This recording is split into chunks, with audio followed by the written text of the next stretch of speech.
gave my family my entire life savings, every dollar I had bled for, to save our vineyard.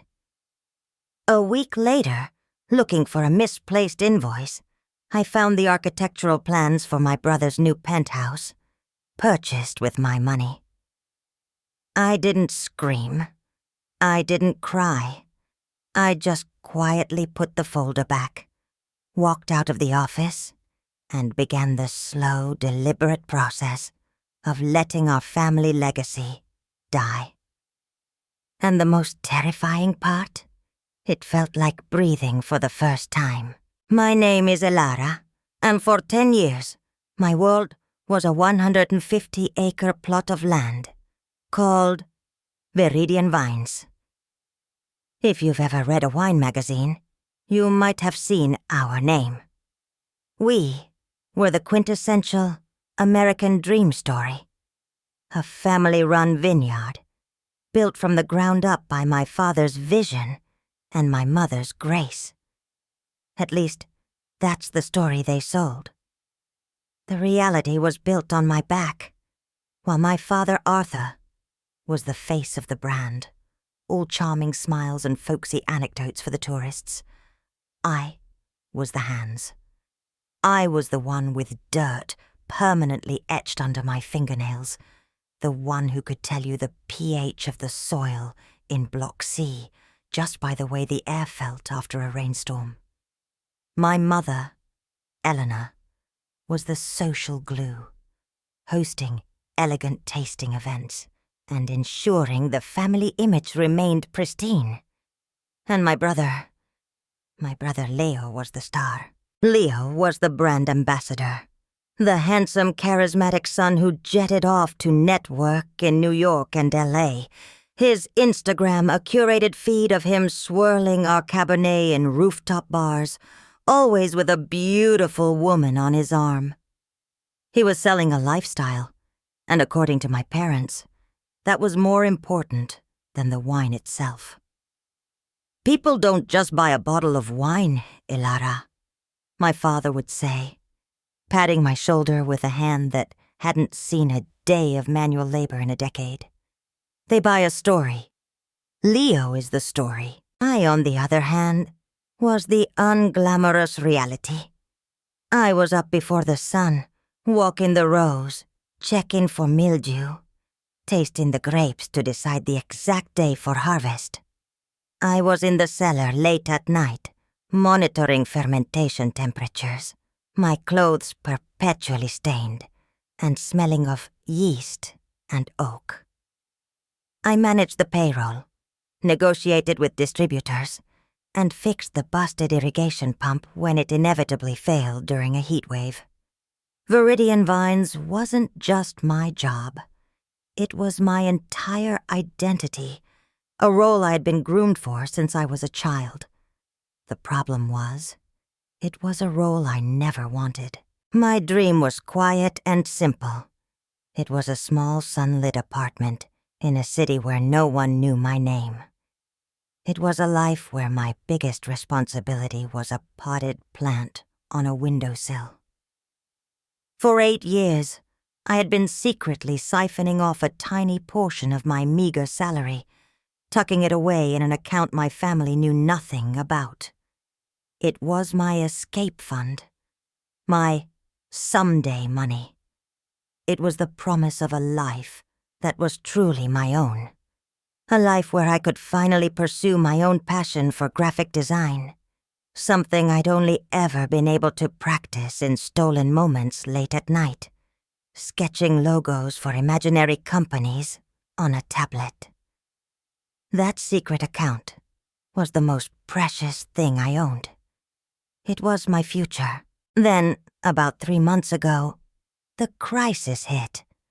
Or rather, the crisis was manufactured. My parents called a family meeting in the grand dining room of the main house. The air was thick with performative gravity. Leo was there, flown in for the occasion, looking tan and bored.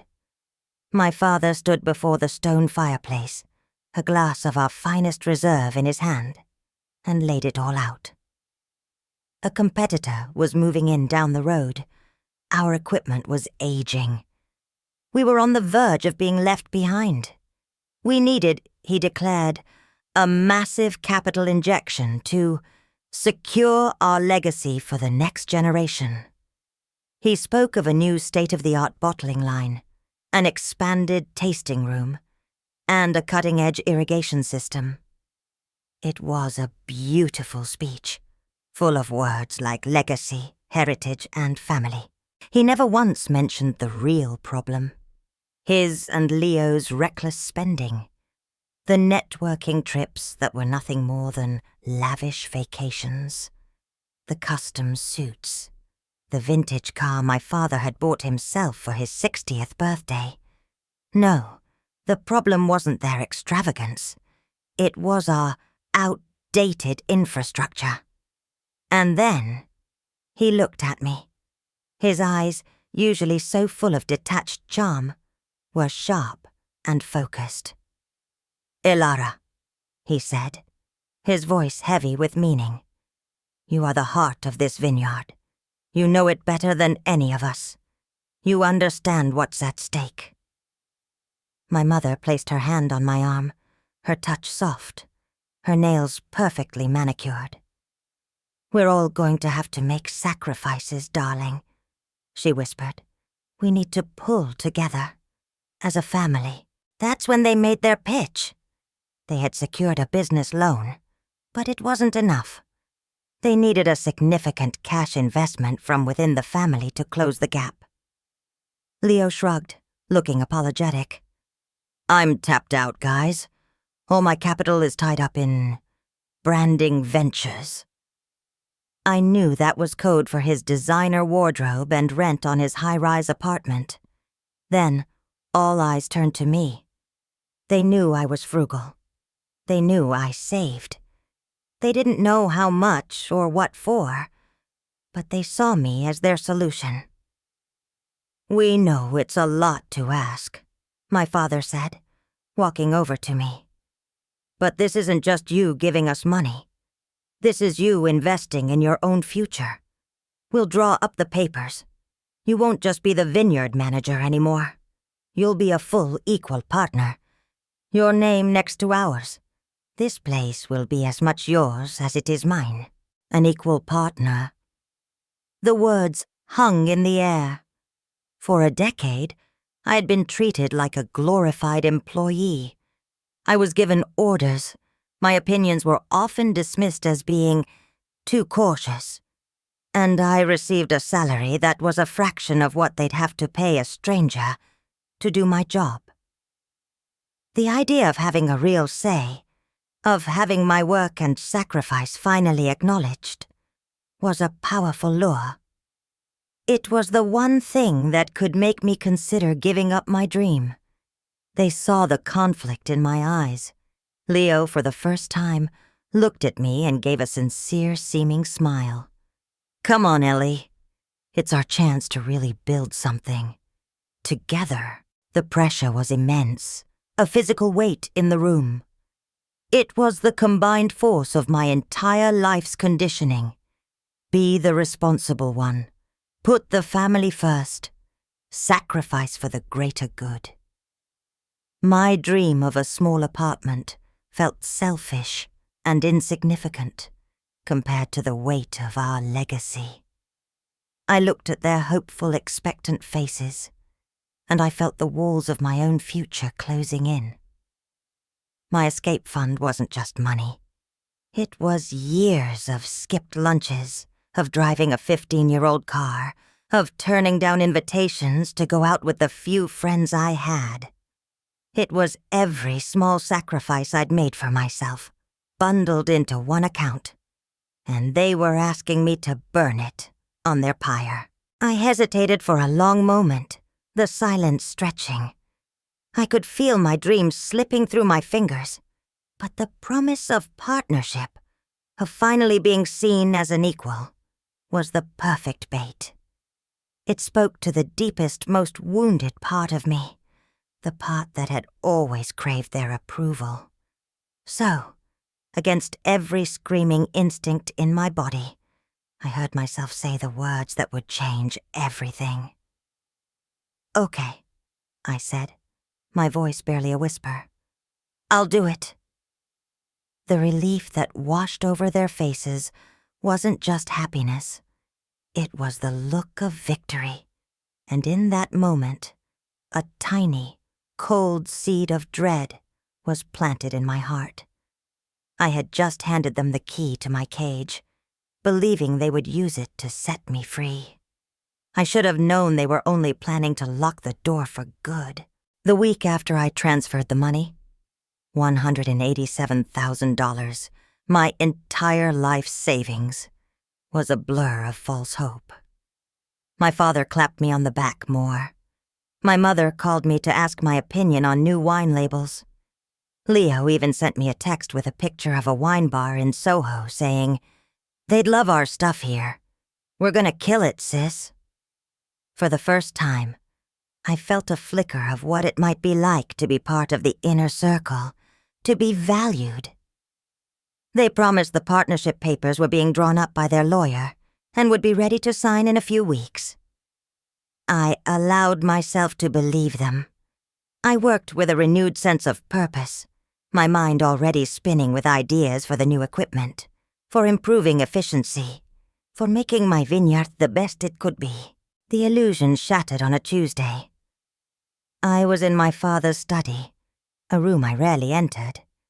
It was his sanctuary, all dark wood, leather-bound books he'd never read, and photos of himself shaking hands with local dignitaries. I was looking for the soil analysis reports from the West Acreage, which he always insisted on keeping, as if holding the papers gave him some intimate knowledge of the land. I was rummaging through the bottom drawer of his antique filing cabinet when my fingers brushed against a thick, glossy folder that was out of place amongst the dusty agricultural files. It was from a high-end real estate agency in the city. Curiosity got the better of me. I pulled it out. My heart gave a little jolt.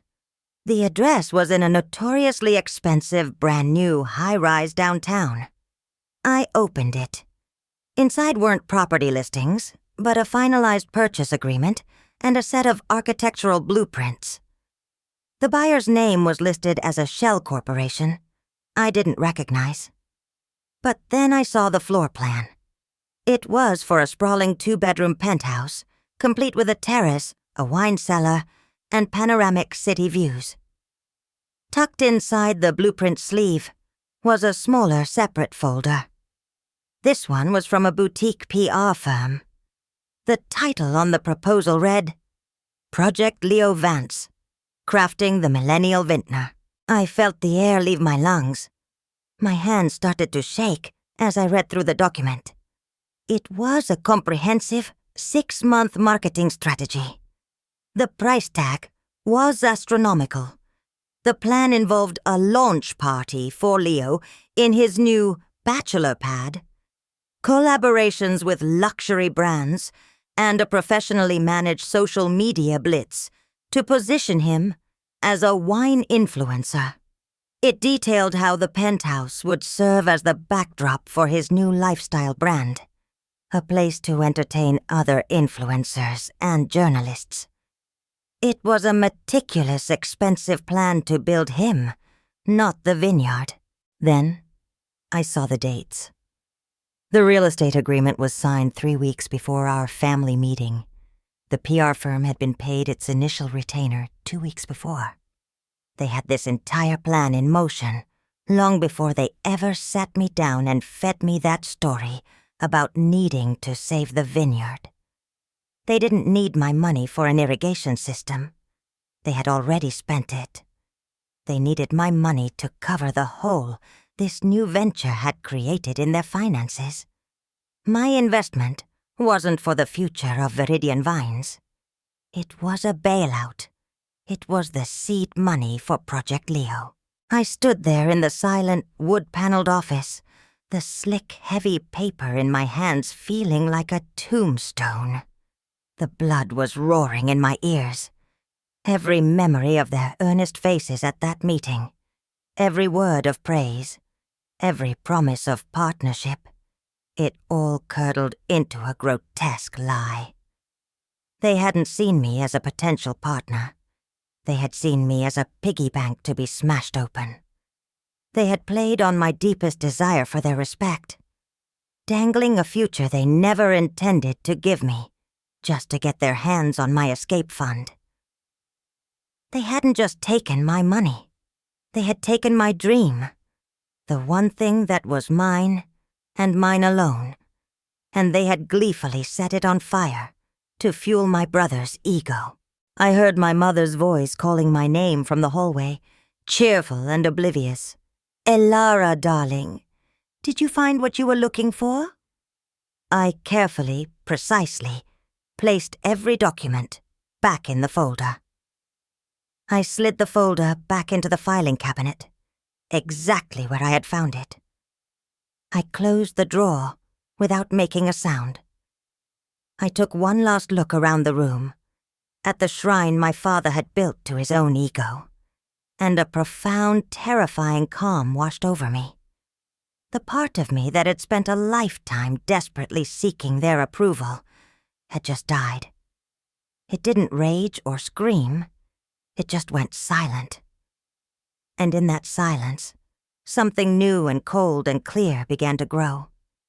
I walked out of the office, closing the door softly behind me. "Yes," I called back to my mother, my voice even and steady. "I found exactly what I was looking for." My reaction wasn't explosive. It was the opposite. It was a quiet implosion. For the next 48 hours, I went through the motions, a ghost haunting my own life. I did my work, but the passion was gone, replaced by a cold, methodical detachment. The change was subtle at first, a series of small omissions. I forgot to place the order for the sulfur we needed to prevent mildew after the next rain. I overlooked the email from our biggest restaurant client, the one whose account I always handled with white gloves. When a section of the deer fence came down in a storm, I made a note of it, and then did nothing. This wasn't just passive aggression. It was a strategy. I knew the vineyard's weaknesses better than anyone. I knew which small, neglected tasks would cascade into catastrophic, expensive failures, weeks or months down the line. I was the one who had always been there to patch the holes in the dam. Now, I was simply walking away, letting the water seep through the cracks I knew were there. I stopped working 16-hour days.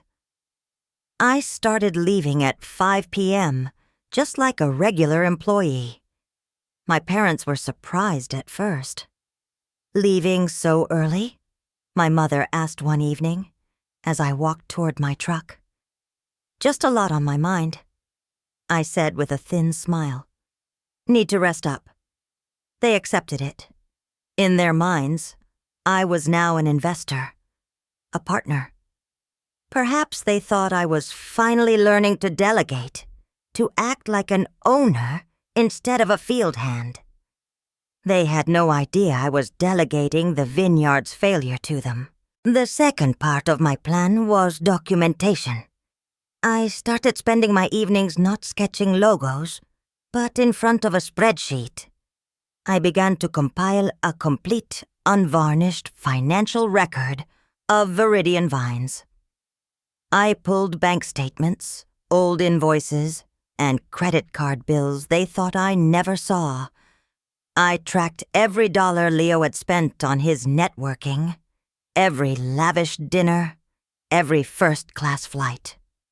I documented the real cost of my father's vanity projects. I created a shadow ledger, a grim accounting of the waste and mismanagement that my hard work had always managed to obscure. I was building a case. I didn't know who the jury would be yet, but I knew I would need evidence. The first real test of my new resolve came a week later. Leo called me, his voice slick with his usual charm. "Ellie, big news. I've got a major wine critic interested in doing a feature. He's in town next month, and I told him you'd give him the grand tour. The winemaker's special.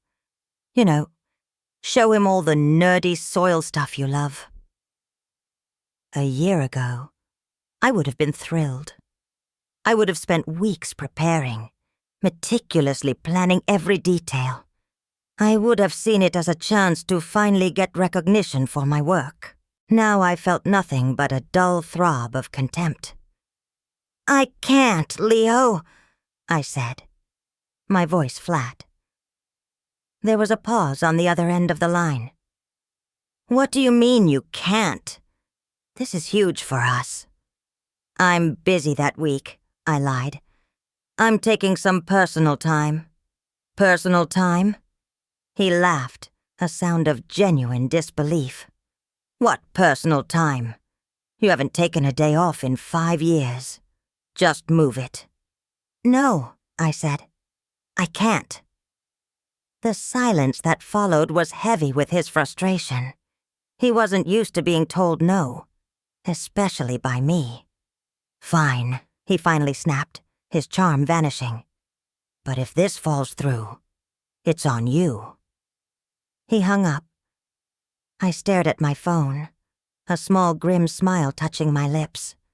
Yes, I thought. It will be. This behavior was so out of character that my parents started to notice. My mother cornered me in the cellar a few days later, her face a mask of practiced concern. "Elara, honey, is everything all right? You seem distant. We're worried about you." She reached out to touch my arm. I took a half step back, a small, almost imperceptible movement. But she felt it. Her hand dropped. "I'm fine," I said. "Just tired." "Is this about the partnership?" she asked, her voice softening. "Are you worried about the new responsibilities? Your father and we're here to support you." The hypocrisy was so breathtaking it was almost funny. She was trying to comfort me for the stress of a promotion I was never going to get, with the money they had already stolen. "No, I'm not worried at all," I replied, meeting her gaze. "I have complete clarity on my position here." Her brow furrowed, confused by my strange choice of words. She couldn't see the truth, because she wasn't looking for it. They saw what they wanted to see. Their dutiful daughter, their cash cow, their ever-reliable safety net. They had no idea that the net was gone, and they were walking a tightrope over a canyon. Looking back, I don't know why I was so surprised by their betrayal. My entire life had been a training ground for it. Their pattern of sacrificing my needs for my brother's wants wasn't new. It was the foundational text of our family. It started so early, in ways that seemed trivial at the time, but laid the groundwork for everything that came later. When I was 10, I spent 3 months building a model of the solar system for the school science fair. It was intricate, to scale, with planets that actually rotated on little wires. I had researched every detail. I was so proud of it. Leo, who was 12, forgot about his project until the night before. He spent an hour drawing a cartoonish poster of a volcano with baking soda and vinegar. At the fair, my project was technically perfect, but it was quiet and serious. Leo's was flashy. He put on a show, making his volcano erupt over and over for the judges, charming them with jokes. He won first place. I got an honorable mention. When I came home crying, my father put his arm around me and said, "It's not about being the smartest, Elara. It's about capturing people's imagination. Your brother understands that." My mother added, "Don't be a poor sport, honey. We can't all be the star." They weren't teaching me about sportsmanship. They were teaching me my role. I was the diligent, invisible labor, and Leo was the celebrated result. It only got worse as we got older. When I was 16, I got my first job, bussing tables at the local diner to save up for a car. I worked every weekend for a year. I researched models, learned about insurance, and had my heart set on a reliable 10-year-old Honda. I had saved up almost $3,000. On my 18th birthday, my parents sat me down, beaming. They told me how proud they were of my work ethic. Then they said they had an idea. Why not pool my savings with some of their money to get something really special, something for the whole family? My teenage heart soared. I thought they were finally seeing me, rewarding my hard work. I handed over my bank book. A week later, a gleaming cherry-red convertible sports car pulled into the driveway. It wasn't for the family. It was for Leo. It was a surprise for his high school graduation, which was still 3 months away. "He'll be the king of the school in this," my father crowed, tossing the keys to a stunned and ecstatic Leo. When I looked at them, my face a mask of disbelief and hurt, my mother just smiled serenely. "Oh, don't worry, darling. He'll let you borrow it sometimes." He never did. They had taken my year of hard work, my dream of independence, and transformed it into another trophy for their golden boy. I had to keep taking the bus. The ultimate betrayal, before the penthouse, was college. My dream was to go to Pratt in New York to study art and design. I had worked tirelessly on my portfolio. I got in. The acceptance letter was the proudest moment of my life. But when I showed it to my parents, their faces fell. "New York?" my mother said, as if I'd suggested moving to the moon. "Elara, that's so far away. And so expensive." My father was more direct. "Your place is here," he said firmly. "The vineyard is your birthright. We need you. A degree in art is a hobby. A degree in viticulture from the State University. That's a future." They framed it as a practical choice, as an investment in my own inheritance. They convinced me it was the responsible, mature thing to do. So I turned down my dream school and enrolled in the agricultural program, 50 miles from home. 2 years later, Leo, who had coasted through high school with mediocre grades, decided he wanted to major in marketing and brand management. He applied to one school, a private, out-of-state university with a tuition fee that made my eyes water. He was accepted. There was no family meeting about the expense. There was no discussion of responsibility or staying close to home. They co-signed his loans, paid for his dorm, and gave him a generous allowance. When I gently asked my mother how they could afford it, when they had claimed Pratt was impossible for me, she gave me that familiar, pitying smile. "Oh, honey, it's different. Your brother needs the college experience. He thrives on social energy. You were always so much more of a homebody. It was never about money or practicality. It was about perceived value. My dreams were disposable hobbies. His were essential investments in the family brand. I was the root system, buried, unseen, and essential for stability.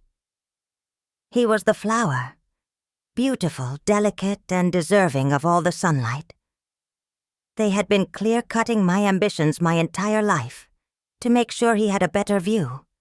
So when I found those penthouse blueprints, it wasn't a shocking plot twist.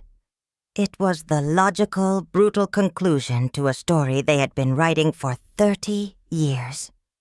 The only difference was that this time, I finally refused to play my part. This time, when they cut me down, I decided to take the whole forest with me. The confrontation happened sooner than I expected. It wasn't a dramatic, planned event. It happened on a Thursday afternoon, in the cool, damp air of the barrel room. The first domino had fallen. Our biggest distributor, the one who supplied high-end restaurants across the state, had terminated our contract.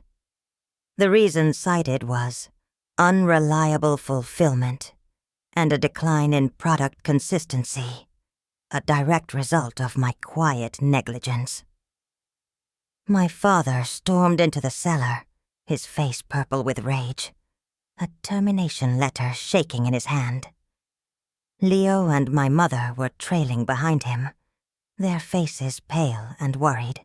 "What the hell is this, Elara?" he bellowed, the sound echoing off the curved stone walls. "Martin Brothers just dropped us. 20 years of business gone. They said the last shipment was late and 3 cases were corked. How did you let this happen?" I didn't flinch. I was calmly checking the temperature on a fermentation tank, and I finished my notation on a clipboard before slowly turning to face him. "Things get missed sometimes," I said, my voice devoid of emotion. "It's a lot for one person to manage." "A lot to manage?" he sputtered. "It's your job. It's the only thing you're supposed to do." Leo stepped forward, trying to play the mediator. "Dad, calm down. Ellie, what's going on?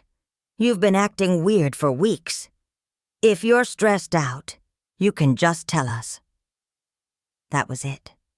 That casual, condescending display of false concern was the final spark.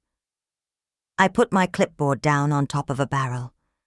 I looked from my brother's handsome, clueless face to my father's apoplectic one, to my mother's mask of worried innocence. "You want to know what's going on?" I asked, my voice dangerously quiet. I walked over to a stack of empty crates and pulled out a tote bag I had started bringing to work. From it, I produced a slim folder. I walked back and placed it on the barrel next to my clipboard. I opened it. The glossy architectural renderings of the penthouse gleamed in the dim cellar light. "This is what's going on," I said. Silence. The 3 of them stared at the papers, their expressions shifting from anger and confusion to a dawning, sickening horror. My mother's hand flew to her mouth. My father's face went from purple to a ghastly white.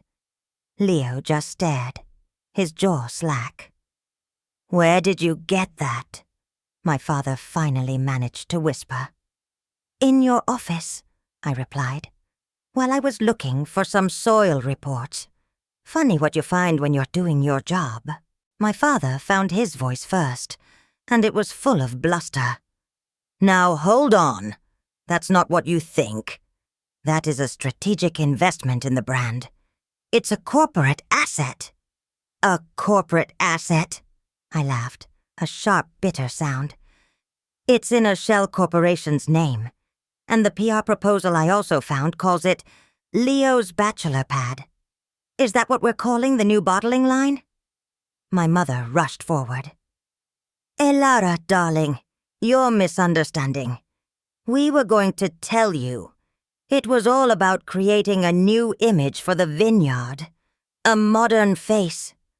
My face, to be exact," Leo chimed in, having regained some of his swagger. "It's marketing, Ellie. It's the big picture. Something you've never really understood." "Oh, I understand the big picture," I said, stepping toward them, my voice dropping but gaining an intensity that made them all take a step back. "I understand that you sat me down and you lied to my face. You fed me a story about saving this family, about securing our legacy. You dangled a partnership in front of me like a carrot, all so you could get your hands on my life savings. I looked directly at my mother. You held my arm and told me we all had to make sacrifices. But you weren't making a sacrifice. You were funding a shopping trip. I turned to my father. And you talked about my future. My future. You used the one thing you knew I've always wanted. Your respect. To manipulate me into giving you the only thing I ever truly owned. Then I looked at Leo. And you just stood there and let them do it. You let them sell my dreams so you could play celebrity in a penthouse bought with my money. My money, Leo. The money I earned right here, in this cellar, while you were out taking selfies with cocktails. He had the decency to look away. It wasn't like that, my mother pleaded, tears welling in her eyes. We love you. We just thought... You thought I wouldn't find out. I finished for her. You thought I was the good, reliable, stupid daughter who would just keep working until she dropped, never asking any questions. You were wrong. I picked up my clipboard and my tote bag. The Martin Brothers contract is the first domino. There will be others. The mildew in Block G will probably ruin about a third of the Merlot harvest. The primary fermentation pump is making a noise it's never made before. I'd get that looked at. And you're about 3 weeks overdue on your property tax payment. I walked toward the cellar steps. This vineyard, this legacy, it's all yours now. The partnership is dissolved. My father's voice was a strangled cry. You can't just quit. You're a partner. I stopped on the first step and looked back at them. 3 shattered figures amidst the aging barrels. No, I said, a slow, cold smile spreading across my face. I was never a partner. I was just the investor, and I'm cashing out. I turned and walked up the stairs, and for the first time in my life, I didn't look back. The weeks after I left Viridian Vines were the strangest of my life. I moved into a tiny furnished apartment in a town 30 miles away, using the last of my emergency cash. The silence was the first thing I noticed. For a decade, my life had been governed by the rhythms of the vineyard. The pre-dawn chill, the hum of machinery, the constant low-level anxiety of 1,000 things that could go wrong. Now, my mornings were filled only with the sound of traffic and my own thoughts. It was both terrifying and exhilarating. I was completely untethered. The fallout at the vineyard was, from what I heard, swift and brutal. My parents, who had viewed the operation as a self-sustaining machine, were completely unprepared for the reality of running it. They tried to hire a new manager, but no one with any real experience would work for the salary they offered, and no one could possibly have the institutional knowledge I carried in my head. The little problems I had ignored blossomed into full-blown catastrophes. The Merlot harvest was a write-off.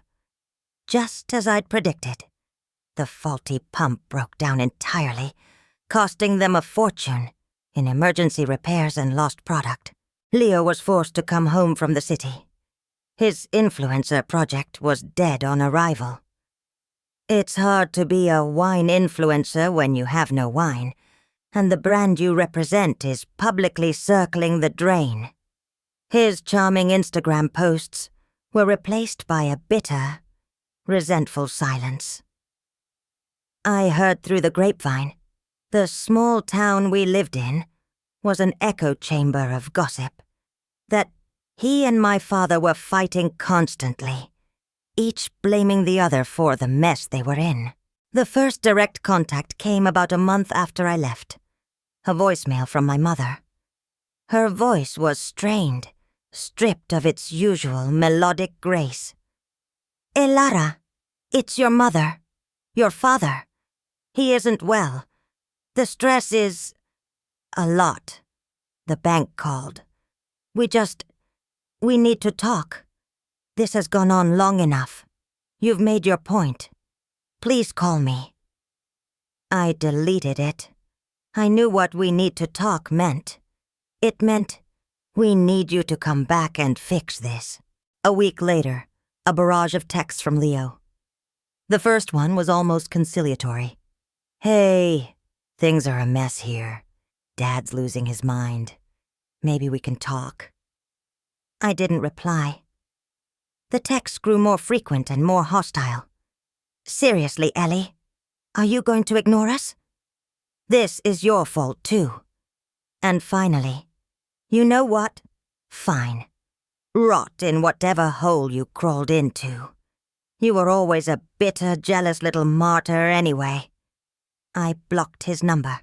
The real desperation became clear when my father showed up at my apartment. I have no idea how he found me. He must have hired someone.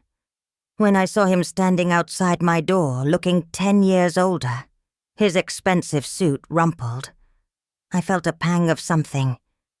Not pity, but a sad recognition of his fallen state.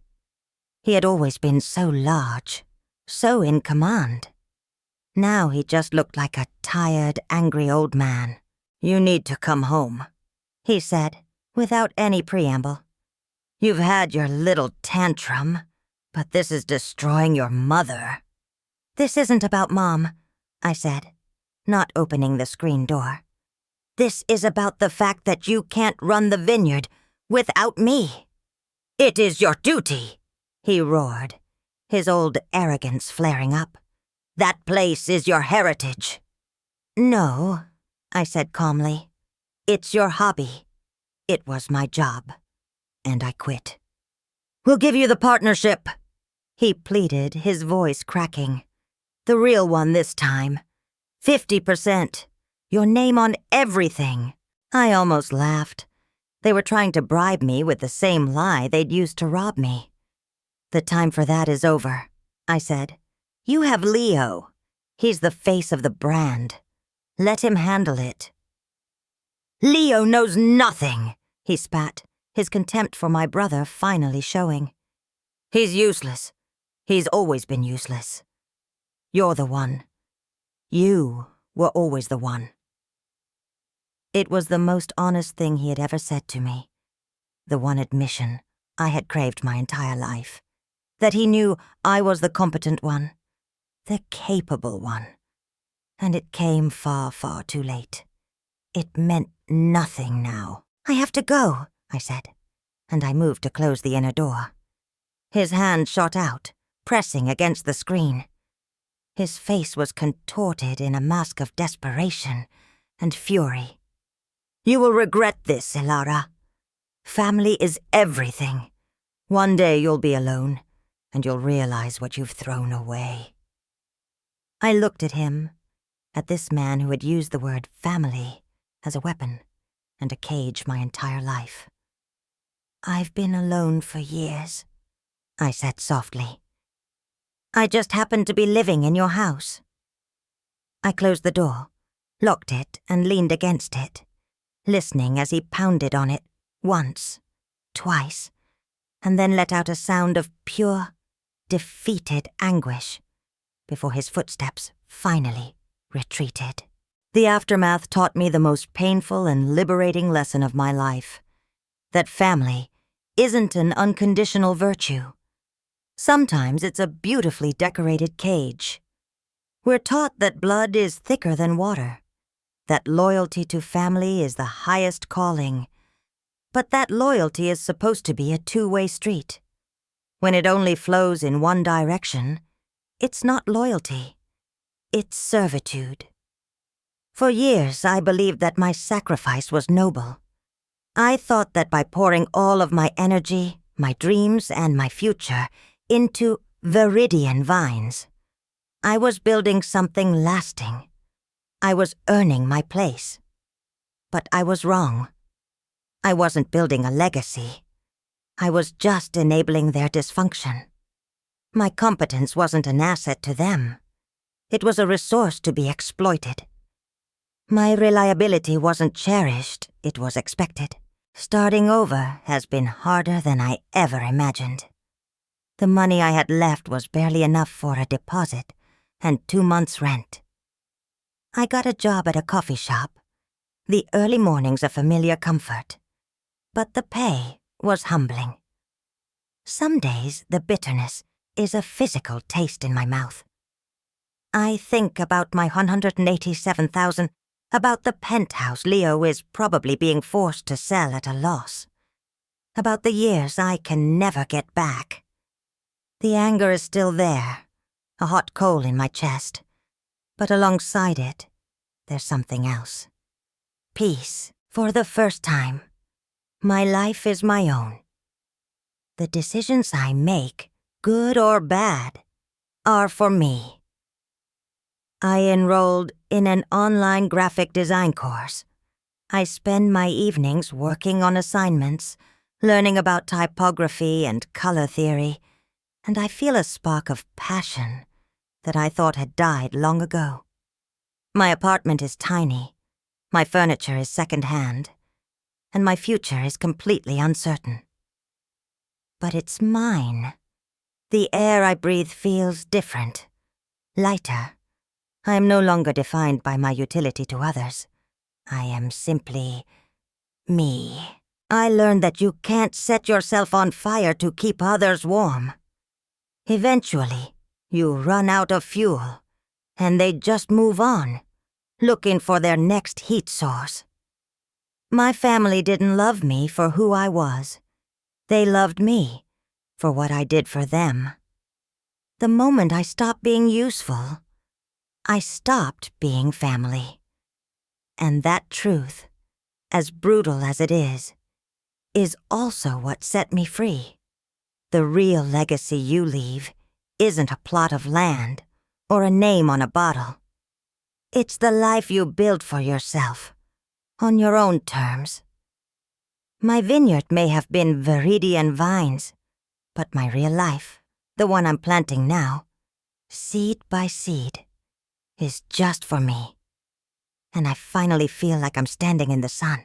I share this story not for pity, but for anyone out there who feels trapped in a role they never chose. For anyone who has been told that their dreams are secondary to someone else's, especially in the name of family. It's the hardest thing in the world to walk away. The guilt is programmed into you, but your life is not a supporting role in someone else's story. You deserve to be the main character in your own. So I want to ask you all, and I'll be reading every single one of your comments.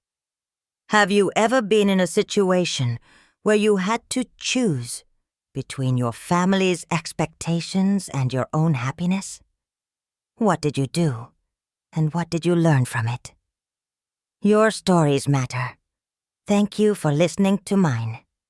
And if this resonated with you, please consider liking this video and subscribing to the channel. Knowing that we're not alone in these struggles, well, it makes a world of difference. Thank you.